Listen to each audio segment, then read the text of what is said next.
उत्तर प्रदेश में कानून का राज स्थापित करने और अपराधों पर पूरी तरह से अंकुश लगाने के लिए सीएम योगी की पुलिस एक्शन में नजर आ रही है। लखनऊ, कानपुर, वाराणसी और बहराइच में पुलिस की अपराधियों के साथ मुठभेड़ हुई। लखनऊ की बात की जाए तो यहां पर पुलिस ने रेप और लूटकांड के 2 आरोपियों को गिरफ्तार किया। इनके अलावा लखनऊ के ही गोमती नगर में पुलिस ने लूटपाट के 2 आरोपियों को मुठभेड़ के दौरान गिरफ्तार कर लिया। वहीं वाराणसी की बात की जाए तो यहां पर 8 साल की बच्ची की हत्या के आरोपी को पुलिस ने मुठभेड़ के दौरान पकड़ा। कानपुर में 25,000 के इनामी बदमाश को मुठभेड़ में गिरफ्तार किया गया। वहीं बहराइच की बात की जाए तो यहां पर भी पुलिस और बदमाशों के बीच मुठभेड़ हुई, जिसमें सर्राफा कारोबारी की दुकान में चोरी की वारदात को अंजाम देने वाले आरोपियों को गिरफ्तार कर लिया गया।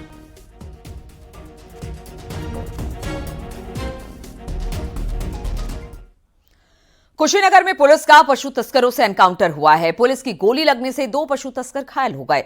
पुलिस ने 3 तस्करों को गिरफ्तार किया। आरोपियों के कब्जे से 3 अवैध तमंचे, 3 कारतूस और 4 मोबाइल बरामद किए गए हैं। 2 पिकअप पर लदे 15 गोवंशीय पशु भी बरामद कर लिया गया है। एनकाउंटर पडरौना कोतवाली के घोड़ हवा तिराहे पर हुआ है।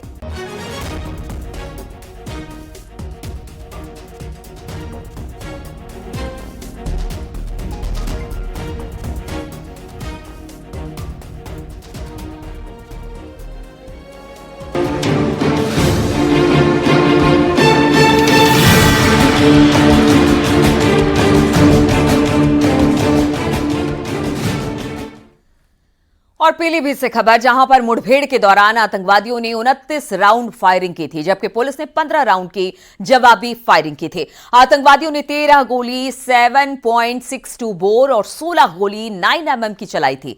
गुरनाम सिंह के कल आतंकवादियों के फरार साथियों ने मोबाइल लूट की थी। पीड़ित के बेटे ओमकार सिंह ने तहरीर दी और फिर इसी की शिकायत के मुताबिक बुलेट मोटरसाइकिल पर 3 लुटेरे सवार होकर आए थे। एक ने सिख पगड़ी पहनकर रखी हुई थी। 2 लड़के बिना पग के ही थे। माउजर के बल पर उन्होंने मोबाइल छीना और कहा कि तुम पंजाबी हो, तुम शिकायत नहीं करोगे। हमारे 3 आदमी मार दिए गए, जबकि बाकी आदमी बिछड़ गए हैं। हमें उनको तलाशना है। इस मोबाइल को यूज करने के बाद हम इसको तोड़कर फेंक देंगे। शिकायतकर्ता के मुताबिक छीने गए मोबाइल में 2 सिम है। घटना थाना सुनगढ़ी के चंदोई दहगलवा मार्ग का बताया जा रहा है।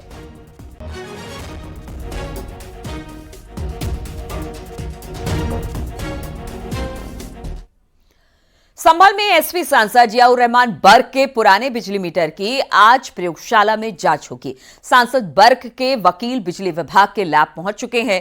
बिजली विभाग ने मीटर की जांच के लिए 2 बार नोटिस जारी किया था, लेकिन अभी तक मीटर की जांच की प्रक्रिया पूरी नहीं हो पाई है। आज 2 बिजली मीटरों की फाइनल जांच हो जाएगी। एक मीटर सांसद के नाम है तो दूसरा मीटर पूर्व सांसद शफीकुर रहमान बर्क के नाम पर है। दोनों के मीटर में अलग अलग 11 महीने जीरो बिल आया था। बिजली चोरी पकड़े जाने पर बिजली विभाग ने सांसद के खिलाफ केस दर्ज कराया था और 1 करोड़ 91 लाख रुपए का जुर्माना लगाया था। दोनों बिजली मीटरों की आज फाइनल टेस्टिंग कर ली जाएगी। सर, आज मीटर जांच में आए हुए हैं।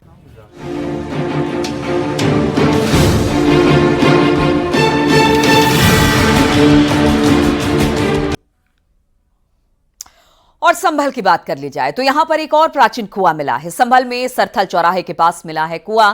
कुएं की खुदाई इस वक्त की जा रही है। मौके पर प्रशासन, एएसआई की टीम मौजूद है।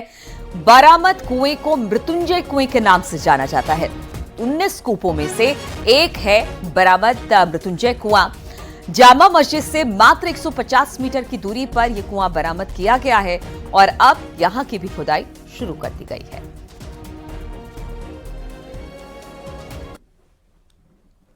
बहुल इलाके में ज़मीन है, लेकिन जब यहाँ का मुस्लिम हावी हो गया तो उसने इस ज़मीन को भी, खाली ज़मीन थी, वक्फ बोर्ड की जगह बताना शुरू कर दिया कि ये जगह हमारी है। हाँ, जबकि ये सारा हिंदू बहुल इलाका है। यहाँ कोई मुस्लिम घर नहीं है। आसपास भी 1-1 किलोमीटर के एरिया में, बस आगे जाके ये हरिहर मंदिर से दूसरी तरफ जाके वहाँ मुस्लिम इलाका है। लेकिन हमारे बच्चे भी ये सवाल पूछते हैं कि हिंदू मोहल्ले के अंदर ये वक्फ बोर्ड की प्रॉपर्टी कहाँ से पैदा हो गई। ये हम तो ऐसे ही देख रहे हैं इसको। हाँ, बचपन से ही देख रहे हैं ऐसे। बचपन से आप लोगों ने कभी यहाँ पर कोशिश की, कभी देखा? हाँ, कोशिश का यहाँ पुलिस वो नहीं करने देती, मुसलमान लोग आ जाते हैं यहाँ पर।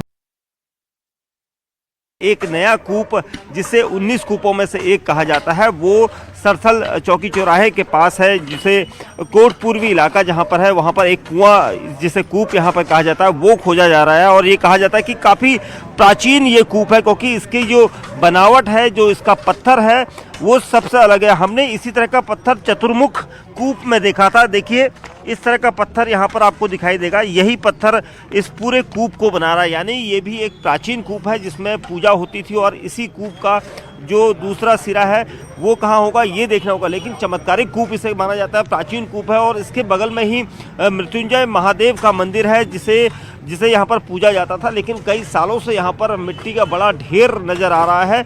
और इसी वजह से इस कूप में जितनी भी प्राचीनतम चीज़ें हैं वो यहाँ पर कुछ दिनों में दिख जाएंगी, क्योंकि कूप सामने आएगा, लेकिन मिट्टी का बड़ा ढेर जिसे हटाने की कवायद यहाँ पर की जा रही है। और ये वो रास्ता है जो यहाँ से महज 150 मीटर दूरी पर जो जामा मस्जिद, जिसे हरिहर मंदिर के नाम से भी यहाँ पर विवाद के रूप में जाना जा रहा है, जिसका काफ़ी बड़ा ये एरिया हमें दिखाई दे रहा है। और इस एरिया में कई सारी, देखिए यहाँ पर गगन जी का दावा है कि ये जो बाउंड्री वॉल है, ये है ना, ये है, देखिए ये जो स्ट्रक्चर आपको दिखाई दे रहा है, ये ईंट जो आपको दिखाई दे रहा है, ये ईंट जो है पुराने महादेव के मंदिर के अवशेष यहाँ पर हैं। और इन अवशेषों को यहाँ पर सामने लाना है।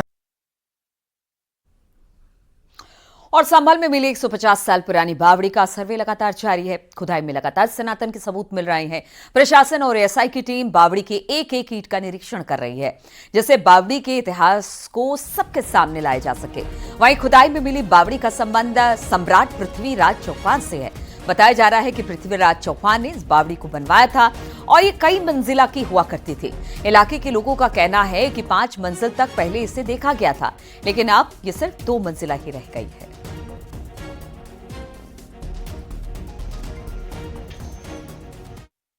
और मेरी सगरे वर्कर लगे हुए हैं कार्य में, और कार्य की प्रयास ये चली कि हम सफल बनकर चले। अच्छा, कितनी का खुदाई का कौन सा दिन है? खुदाई का आज 6ठा दिन है। कितनी लेबर लगाए थे? लेबर कम से कम यहाँ हमारी 25 आदमी लगे हुए हैं, समझे, और हमें उम्मीद है कि हम सफलता पाएंगे। झांसी रेल मंडल में एक बार फिर से मालगाड़ी पटरी से उतर गई। बीना से कानपुर की तरफ जा रही थी मालगाड़ी, एक वैगन शिवपुरी बाजार इलाके में पटरी से उतर गई। मालगाड़ी के डिरेल होने से रेल अफसरों में हड़कंप मच गया। सूचना मिलने के बाद मौके पर डीआरएम समेत तमाम रेल के अधिकारी पहुंचे। पटरी से उतरे मालगाड़ी के वैगन में दोबारा पटरी पर लाने को लेकर काम चल रहा है। वहीं मालगाड़ी के डिरेल होने के बाद झांसी दिल्ली, झांसी कानपुर, झांसी मुंबई रेल रूट प्रभावित हो गया। तो इसकी जो इंजन से जो 11वीं जो वैगन थी वो ड्रिल हो गई। आगे वाला पोर्शन और पीछे वाला पोर्शन बिल्कुल इंटैक्ट था, तो पीछे की एक व्हील ड्रिल हुई थी, जिसको बॉगी बोलते हैं।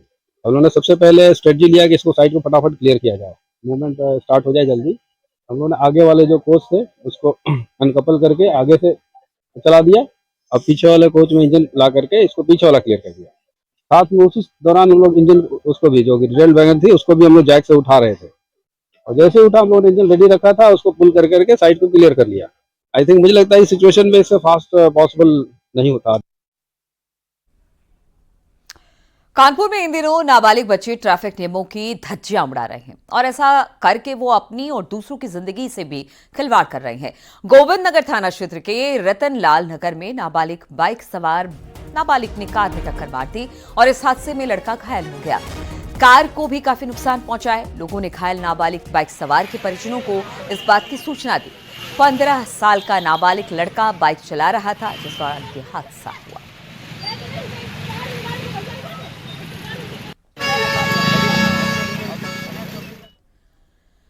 उन्नाव में धर्म के परिवर्तन कराने का मामला सामने आया। ईसाई धर्म के प्रार्थना सभा बुलाकर धर्म परिवर्तन की कोशिश का आरोप लगा है।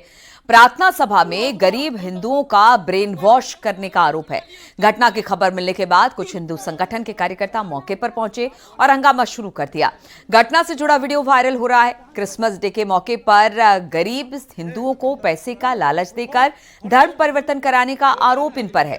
मामला बिहार थाना क्षेत्र के खेसुआपुराई गांव का बताया जा रहा है। हमारी जगह भी छोड़ देंगे हम, उनसे लड़ाई नहीं करेंगे। हमारे यहाँ केवल आया करो, जो हम कहें वही करा करो। ये यार करोगे तुम लोग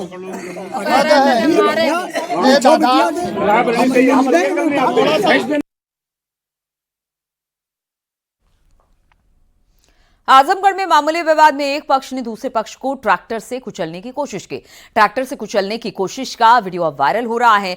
वायरल वीडियो में दूसरा पक्ष लाठी डंडों से ट्रैक्टर को रोकता हुआ दिखाई दे रहा है। ट्रैक्टर को रोकने के बाद दोनों पक्षों में जमकर लाठी डंडे चले। वीडियो वायरल होने के बाद पुलिस ने ट्रैक्टर चला रहे शख्स को पकड़ लिया। मामला महाराजगंज थाना क्षेत्र का बताया जा रहा है।